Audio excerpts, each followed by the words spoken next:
Ayah kandung veteran Peto komentari video viral anaknya cium dan peluk Sarwenda. Viral Sarwenda dipeluk dan dicium oleh veteran Peto sedang melakukan siaran langsung sembari berjualan alat-alat masak. Saat itu veteran Peto tiba-tiba muncul. Ia tampak langsung mencium pipi Sarwenda. Tampak wajah Sarwenda bak terkejut dan berubah menjadi kaku. Tak hanya sekali, veteran berkali-kali dengan manja mencium ibu angkatnya itu.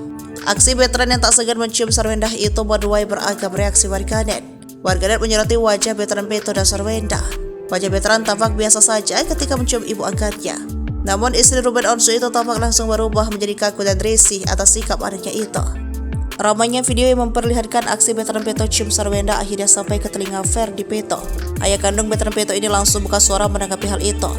Dengan hati lapang, Ferdi Peto menyinggung perihal rasa simpati hingga membahas karir sang putra. Hal ini terekam dalam tayangan YouTube pribadinya 26 Oktober 2023. Ia mengaku menjadi seorang publik figur itu bukan hal yang mudah. Menurutnya, tidak semua orang akan menyenangi, ada juga yang membenci.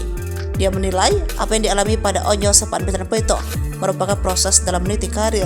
Yang terjadi pada Onyo hari ini adalah Onyo dibesarkan dalam situasi seperti itu.